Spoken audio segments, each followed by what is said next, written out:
Take notes? What do you mean? This is literally what I believe and what I advocate for all the fucking time. He's just using more words to basically say be normal and organize. And that is the only way you will recognize the power that you hold when you are united with others under equal circumstances. That's what do I always tell people? Holy, that is so crazy. If there's a young person out there, let's say they're 15 or 16, and they've been bouncing around the political compass for life. Let's hear what Brace Belden had to say about LARP and destroying the U.S. government. This part of the conversation is about reform versus revolution. I'm going to be on Josh Citarella's podcast as well. Doom Scroll is the name of his podcast. Here is friend of the show, Brace Belden, a.k.a. Pispik Granddad.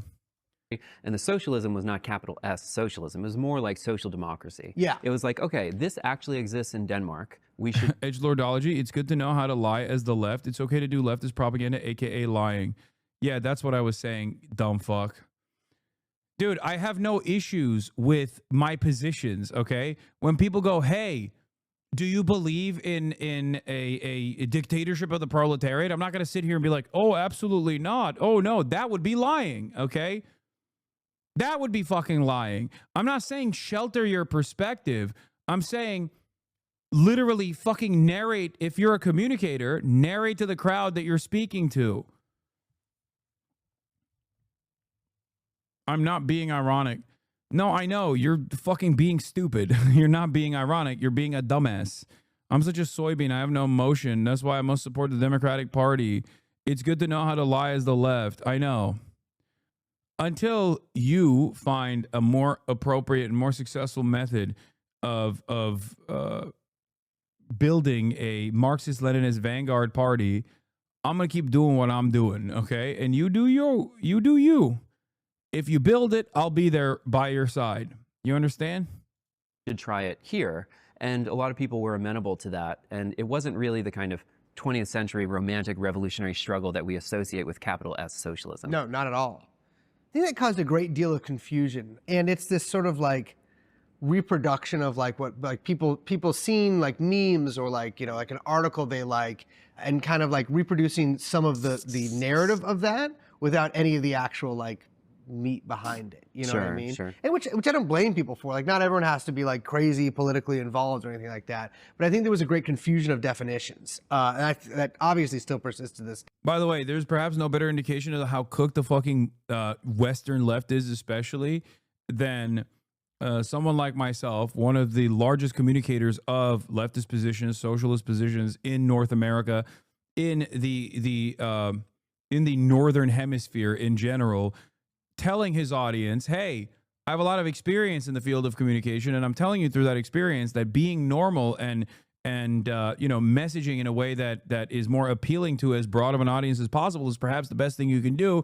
And chatters are like, fuck you, I'm not going to be normal. That's it. That's the problem. Not the Northern Hemisphere, but the Western world, let's say. Day. And I'm not somebody out here like, you know, who goes like, you're not a real socialist. You know, I don't fucking care, you know? But I think like just objectively stepping back, that led to a great deal of confusion. And all these contradictions that would have happened regardless just became really almost impossible to resolve in some cases. One of the things that is peculiar about that word, socialism, people would say it about Bernie Sanders. They'll also say it about Joe Biden, they'll say it about Kamala Harris, they'll say it about J.D. Vance, right? They'll say it about anyone who talks about economic redistribution. And it kind of seems like, okay, this is a strategic decision for the left. They're going to call us socialist anyway. If we just talk about increasing the corporate tax rate, for example, they're going to call us socialists. If we want to be that, maybe we should just get out ahead of it and call ourselves socialists. Do you think that's a strategic advantage, or is that a mistake? Well, look at how history played out. Yes, in some cases, no in many others. You know, like at the end of the day, like socialism, even in its like whatever debased form of like Bernie Sanders sort of, you know, tax shit or whatever, is still like, it's still verboten to a lot of Americans. Right. And that line of attack still works to some degree. The word is verboten. Yeah, exactly. But the policies might be popular. social democratic policies might be popular. Right. I think genuinely, and it gives me no joy to admit this, but like I think like genuinely like revolutionary socialist policies in America are deeply unpopular. Yes. I think a lot of people delude themselves into thinking they are popular, and like there's this great mass of people who we just need to be activated by us or whatever. It's the same people Right. like the way that politicians think about like independent voters or like non-voters. Like they actually all agree with us. We just need to talk to them. Yeah, And the fact yeah, is yeah. that like most people don't agree with even basic socialist principles and policies, even like very much reformist, non-revolutionary, anti-revolutionary socialist policies. But it's very difficult to like actually have to convince people to support those policies, and so people just assume that they either believe it and that we're being prevented from talking to them, or whatever other excuse.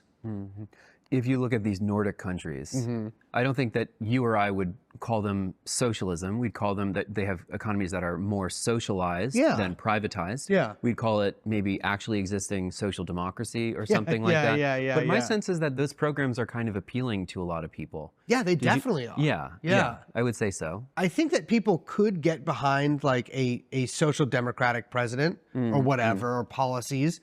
And we saw that with like Bernie Sanders. Like he was massively popular. With a lot of the undecided or independent voters. Exactly. Sure. Yeah. But it just didn't happen. It didn't work. It didn't though. work. It didn't work. Yeah. The big difference is like those Nordic countries, really every other Western European country, every other country basically, has like a pretty like strong history of, I think just due to the nature of parliamentary democracy, a social democratic party having some amount of power and being able to govern in some sense. Maybe 50 years of uninterrupted power in the case of Sweden. Exactly. That's a lot of institutional power. Exactly. Yeah. Or like, in France or Germany, any of these places. Sure. It's not a foreign thing to them. But for us, it's just by the many integers of history, it's just not the case here. I think you're a great stepping stone into leftist internet. Been waiting for my moment. That's literally my lying. Why do you see it as a bad thing? Because lying is bad. It's different than even propaganda. Propaganda is seen as a negative. There's a negative connotation associated with propaganda, even though propaganda is just, messaging, telling your side. It can be something like marketing, or it can be all the way to lying, doing propaganda, propaganda for a genocidal state like Israel. That's the reason. Lying is just bad all the time. Lying is always bad. Okay.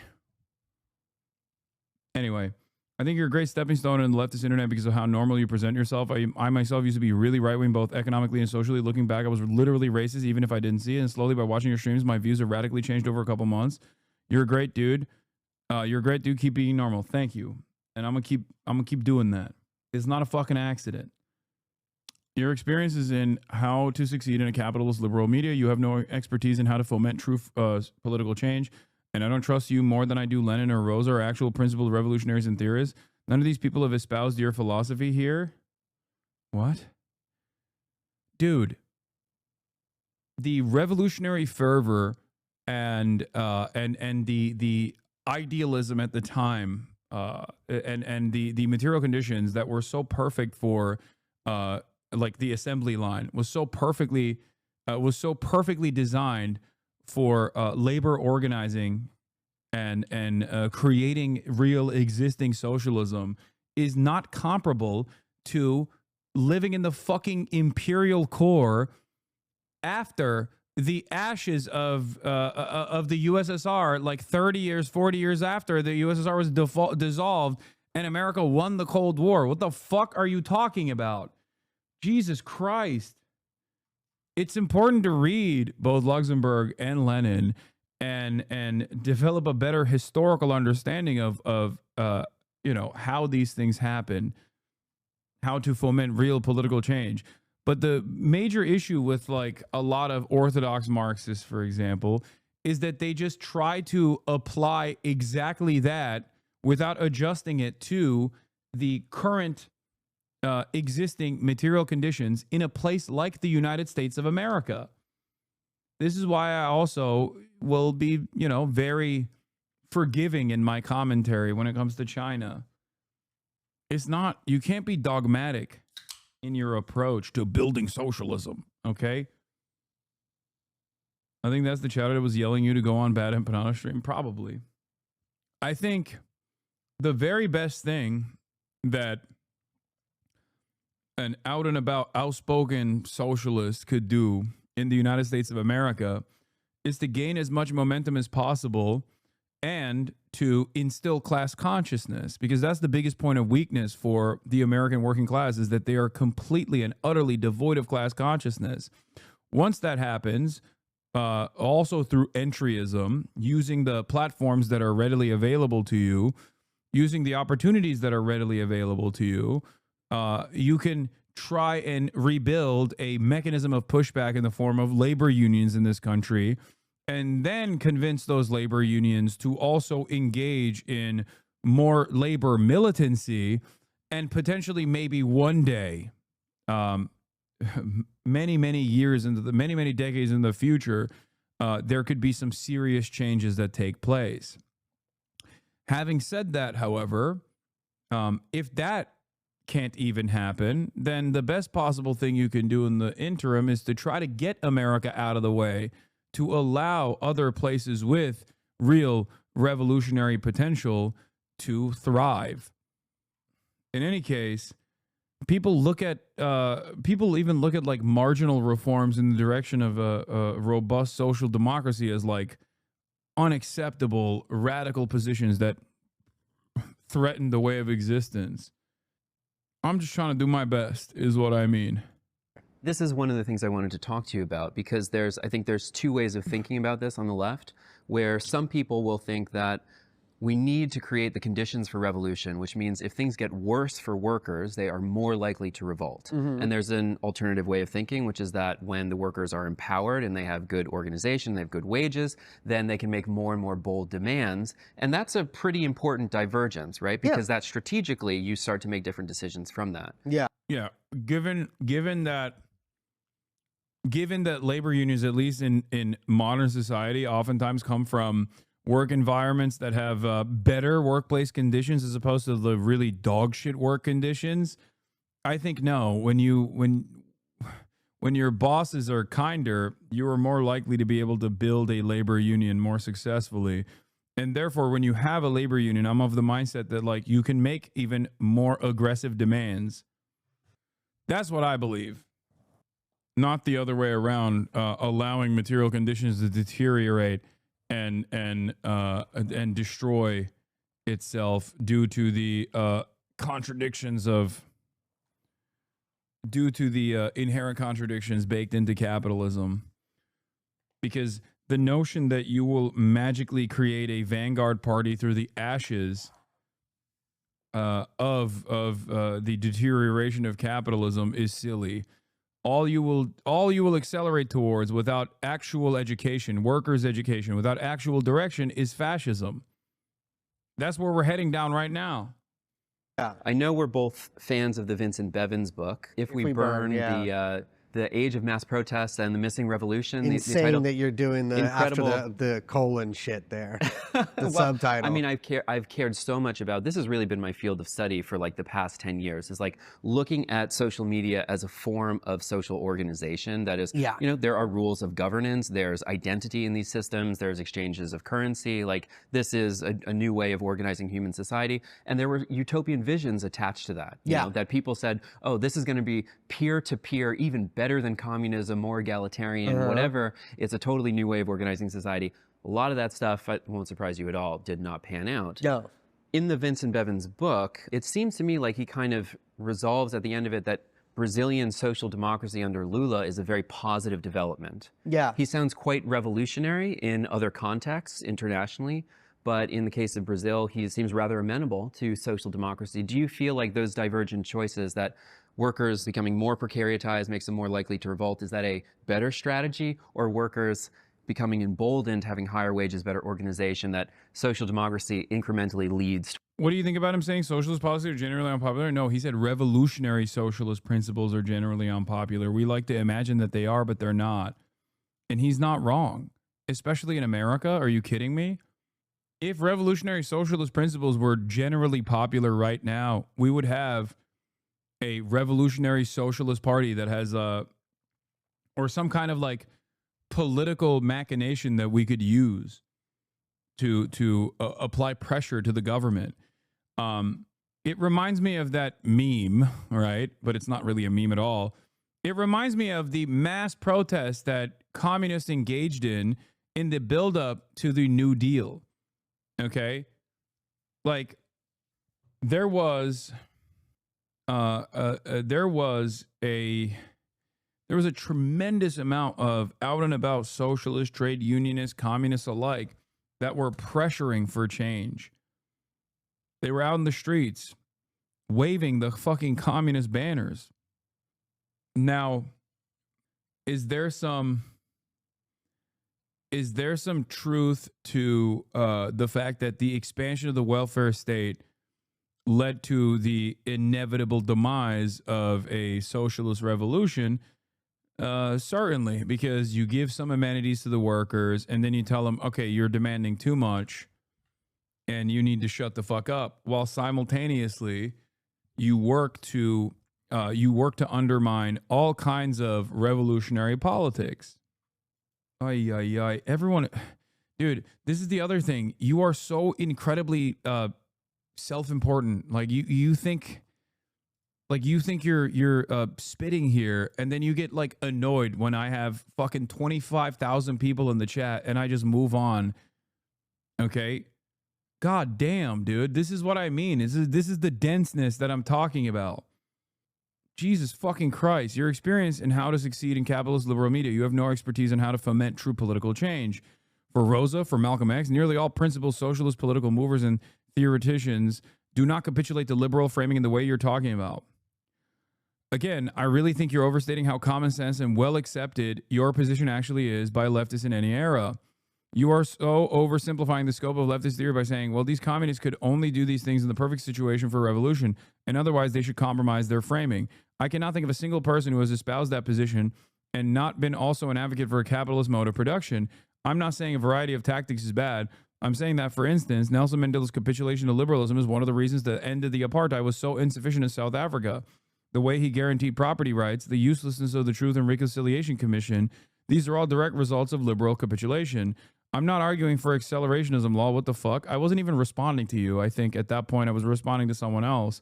But you literally think I'm only talking to you.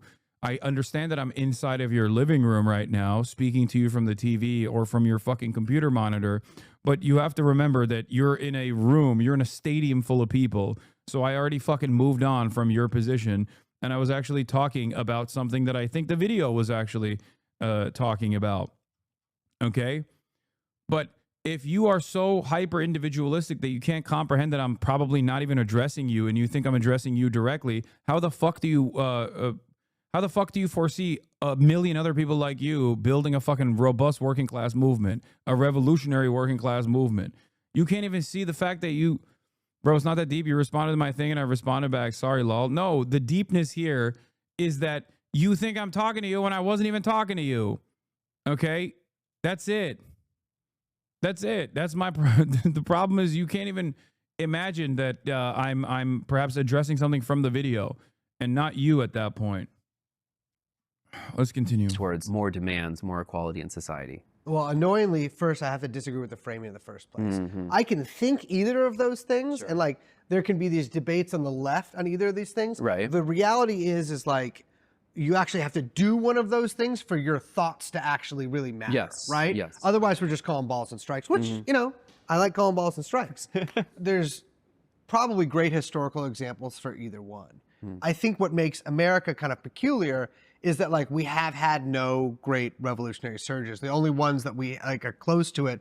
I mean, there was the great strike waves like the 20s and 30s and stuff like that, but like usually those were fairly local things. I mean, even or statewide. And then like what 1968, which was just like kind of a well, it wasn't very revolutionary. Not very much. Yeah. That, you know, but it's the sort of the closest in living memory. You could kind of make the case for either. But the reality is whatever's going to happen is going to happen unless you intervene to make it go a certain direction. And I don't see a great intervention coming from any kind of organized party that would be able to shift the tide. And so like, yeah, generally when people are deprived of very basic goods or basic political rights, they can gain a more revolutionary conscience, right? So like you see this in like the Philippines in like the during the EDSA revolution, is there'd been like an Why didn't you address anything the chatter said except for that one minor thing? Okay. I am going to respond to that chatter once again. That chatter is making a false comparison between the liberal capitulation after the dissolution of the apartheid with Nelson Mandela, a critique that I also agree with in terms of not doing land distribution in the way that they were supposed to, for example. Okay? As far as adjusting it to a country that is incredibly hostile to even the bare minimum, a country where socialism is literally seen as an automatic pejorative, where people don't just say like Nancy Pelosi is bad and a demon, they say Nancy Pelosi is socialist, as in that branding in and of itself for the overwhelming majority of Americans is considered negative. That's a negative association. In a place where Americans are both, even in their most radical, still firmly a part of the labor aristocracy, and when they're not even a part of the labor aristocracy, they are just lumpen proles, fucking not even recognizing their class position, constantly fucking yelling at everything, and at the mercy of reactionary sentiment. You have to readjust your commentary to that audience to try to get them to slowly but surely recognize who the villains of society are. And you can't do that by engaging with dense academic literature or behaving in a way where you're like, no, everyone understands that socialism is good across the fucking board. Okay? You have to get people to recognize their class position. You can't immediately assume that they will. That's all I'm saying. And I'm saying that you shouldn't actually compromise on your worldview while doing so. Okay? That's it. This is a bit of, this is trying to explain to my chatters, you know, read the fucking room a little bit and be normal. Like, violence is a fundamental part of politics. Politics is about who gets to do violence, okay? And who doesn't get to do violence. That plays a formative role. Violence is an absolute necessity to keep the hierarchies in the way that they are as it stands. That's what police violence is. The state has a monopoly on it, and you are trained into not even seeing that as violence. You're trained to see it as an invisible form of violence. Or you have structural violence like poverty, okay? A great motivator for people to continue working at the widget factory day in, day out as their material conditions worsen, okay? As they make less than they previously thought they would. Having said that, in order for there to be any sort of revolution in this country, you have to get people to arrive at that position. And we are so far removed from that reality that I see no interest in fucking LARPing. That's it. It's just silly. You're LARPing at that point. And there are plenty of people who have done that. There have been plenty of wonderful communicators who have done that in the past, okay? And they have not been able to reach a level of success or prominence doing so. You know? That's it. Insurgency, communist insurgency going there since the 1960s. But after 10 years of martial law, or more than 10 years of martial law, but like all these martial law, all these political rights being taken away, the economy is in the shitter, people revolted. But what they revolted for was for a liberal democracy, right? For a slight regime change. Yeah. And so, like, I think people tend to think like, okay, yes, if things get bad enough, people are going to take up guns and then kill all the fucking business owners or whatever, sure, right, and we're going to have these Soviets. Yes, but the reality is, like, anything like that happened, the Soviet Revolution, all the revolutions in Central Europe in the 1920, the Chinese Revolution, these were preceded by decades of revolutionary struggle, real struggle, not like theoretical struggle. You know, we talk about this, we talk about that, like, you know, assassinations, murders, well, it's the same thing, but like, you know, going to the countryside and being organized in these large groups, right? And the fact is like there's no group in America that even comes close to being an organ that could affect whether things get better for workers or whether things get worse for workers. Right. I tend to think that, like, anything is possible basically under any circumstances. Again, this is just Rosa Reform or Revolution thing. We can regulate our rhetoric. We can fight for reforms, but anti-capitalism and opposition to the bourgeois state must necessarily be a part of that too. To do otherwise is not just not as useful. It is fundamentally counterproductive. What the fuck is your main point of contention with me then? I don't understand. That is not my opinion. That's Rose's opinion among many others. If you disagree with that, it's okay. I just think it's reasonable to trust her and similar writers. What is the fucking anger and resentment that you experience here then? Is it because you think I'm too much of a shepherd for the Democratic Party or something? I see that as a valuable platform to use to communicate a fucking message to a broader audience because that's the only fucking game in town, okay? Are you printing out pamphlets and handing it to fucking the local workers? Are you building a workers' council? Have you built a communist party? No. The fuck do you mean? What are you talking about? My main point of contention is that you think guys like the ones in this video are doing useful work when they're fundamentally counter-revolutionary, in my opinion. I'm not mad, Lamau. Bro, the person that you're considering to be counter-revolutionary is a fun conspiracy podcaster who I guess kind of has, is he Maoist? I don't know. Who literally fucking went and fought in Rojava, and then came back to the United States of America after fighting in Rojava against ISIS alongside Marxist Kurdish militias. And then he came back to the United States of America and worked in a fucking factory to literally build a fucking labor union at said beer factory that he was in. Like what more should he be doing? You know what I mean? I feel like he has done the praxis. He's done the praxis a lot more than I have and a lot more than you have. And you're still chirping at him. Does that make it helpful, like that he's doing Ezra Klein talking points? He's not doing Ezra. Oh my God. Okay. All right, we're done. Once again, it is not his fault that you're misunderstanding his position, okay?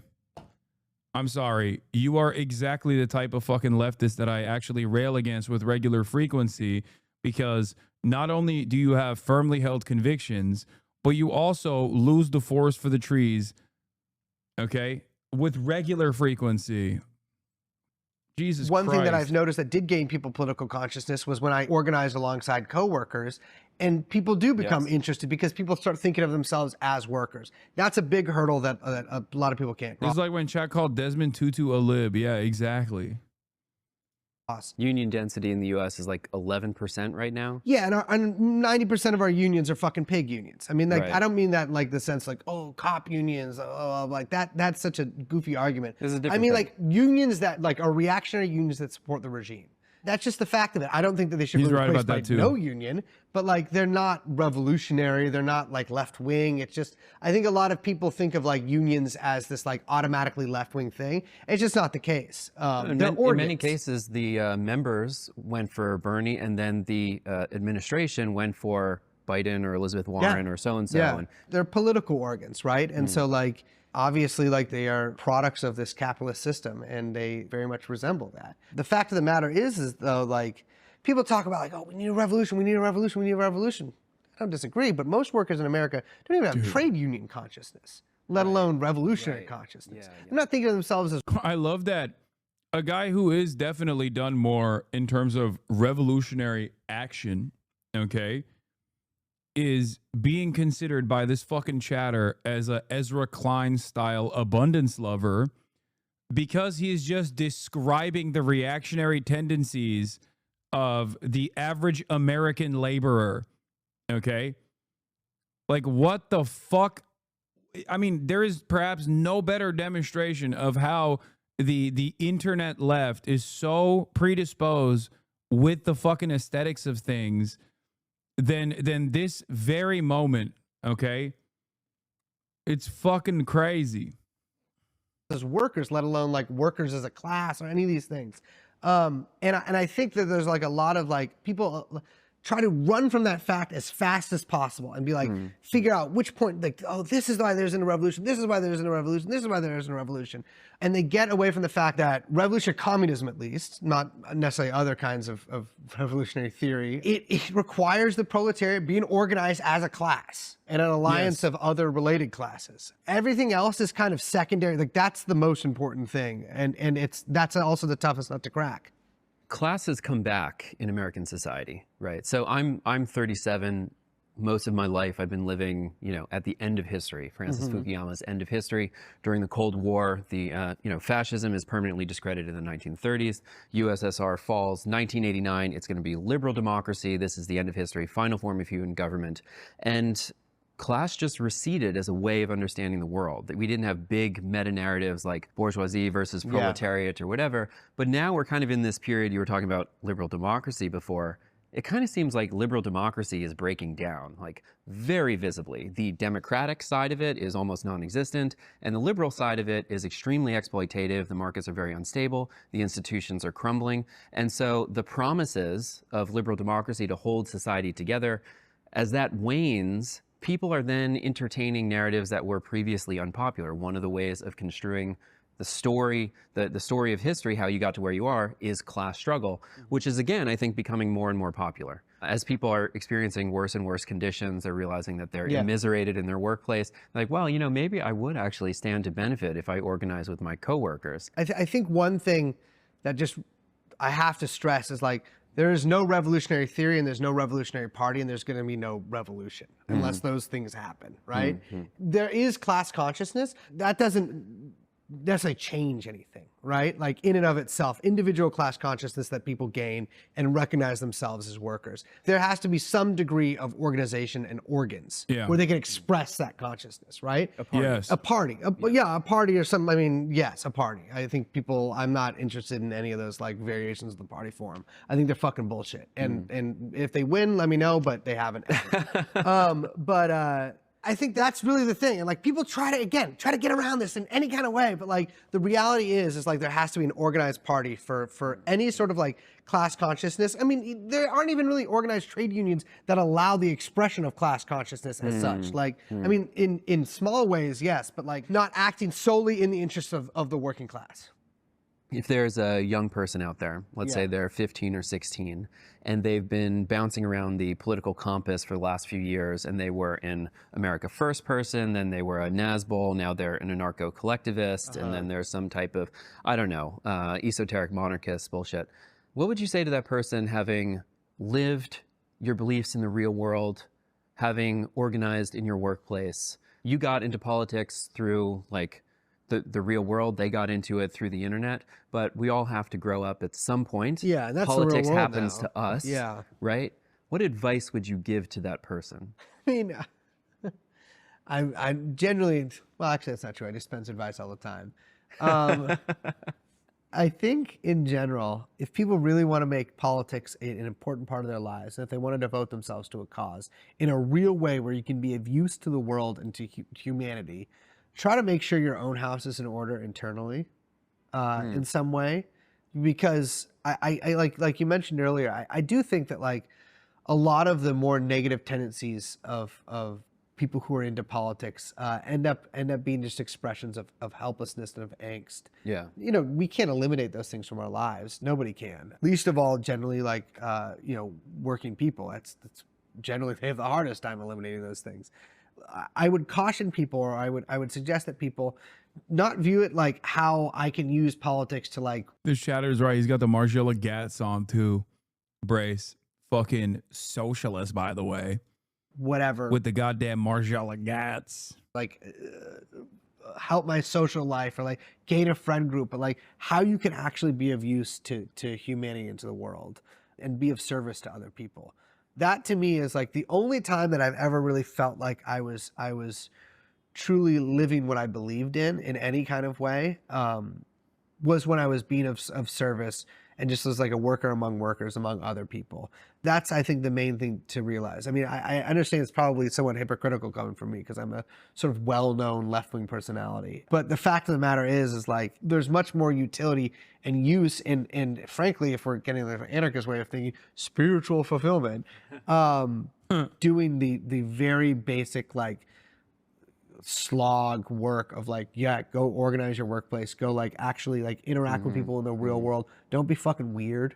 And don't press your beliefs on other people, because at the end of the day, like, you are fringe. The things that you believe in, a lot of people do not believe in them, and they don't believe in them because of whatever propaganda, whatever.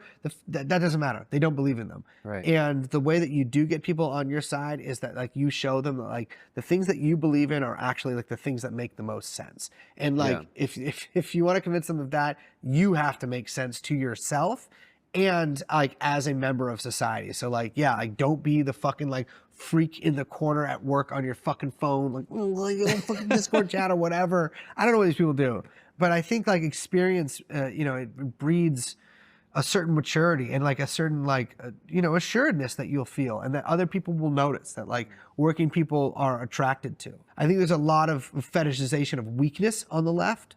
And of being like a kind of rebel and I'm a fucking, like punk kind of shit.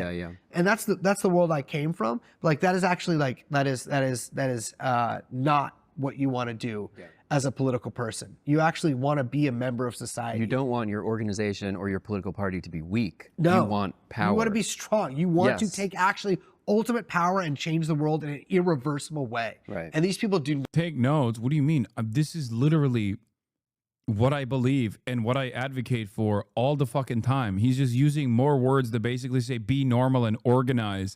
And that is the only way you will recognize the power that you hold when you are united with others under equal circumstances. That's what do I always tell people? This is literally what I was yelling about for the past fucking hour. Not only is Brace my friend, but we are in alignment on this. It doesn't hit like you think it does when you say just be normal. Like, what the fuck does that even mean? It means don't succumb to your fucking idiotic tendencies of trying to come across like the best intellectual, okay? Or to maintain some sort of like silly purity in your mind when you are communicating with people, okay? Sometimes that means not even talking about politics at all. Sometimes that means baking in your political worldview into everyday events. It's the easiest fucking way to communicate this. Chatter's mad because you're more normal than Braze. I mean, Braze is pretty fucking abnormal when he wants to be, just like I am as well. But he also very normal when he wants to be too. Not like you have to act like that and you have to think like that. And as part of that, it's like you have to actually become a member of society. Never like you can't think of people like fuck these normies or whatever. Like you can never ever think like that. Like actually, we love normal people. Yeah, most people who work, fuck those guys. Yeah, exactly. And like and just it's not a subculture. Like this is. These political, well, some of these are subcultures, but like socialist politics have transformed the world over the years. Millions and millions and millions of people have believed in them, have fought for them, have died for them. And I think that people do a disservice by pretending it's just like, it's like being like straight edge or being whatever. It's a club to be weird in. And not saying that you can't be like a weird person, you probably are if you're into politics to some extent. I'm not saying that I'm the most normal guy in the world. Amber has a great phrase where she says, beware of people who come to the movement without friends. Yes. That they're coming for a social group. Yeah. And, admittedly, for any organization, there's going to be get-togethers, there's going to be happy hours or drinks and times to socialize and whatever. But a lot of people just come to it for that. Yeah. They don't come to it for the stuff. They don't come to it for the organization or the struggle. Yeah. And that's a problem because that's like a musical subculture, right? And I think of people who, they're members of organizations, but then they also have friends who have like totally different lives and maybe don't share their political beliefs. And I've been an artist, right, my whole adult life. I've had this kind of creative peer group where I'm into this other stuff. I have a cultural identity. I don't need a cultural identity from politics. Yeah. But I'm not going to be able to go to the dentist unless I get some fucking redistribution and some policies. Yeah. I need the stuff from politics. My cultural identity is over here. I like certain films. I like going to art stuff. I make things that hang on walls and galleries. Yeah.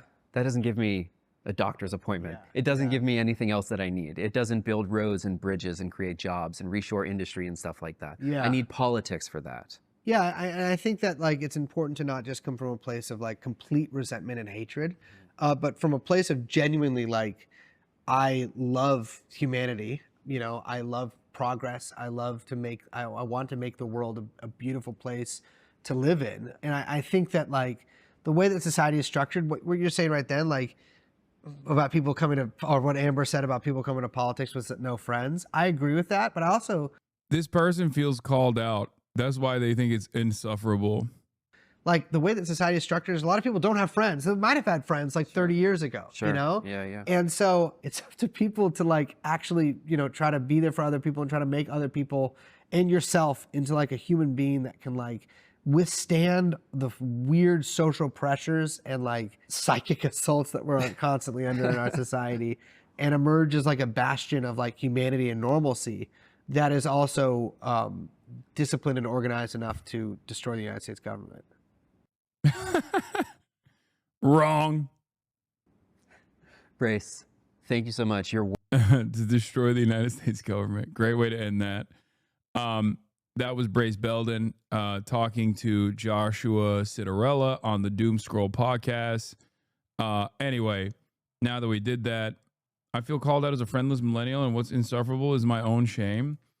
I mean, look, you can develop friends along the way. That's fine. Socialism is the friends that we made along the way. God damn, dude. Holy shit.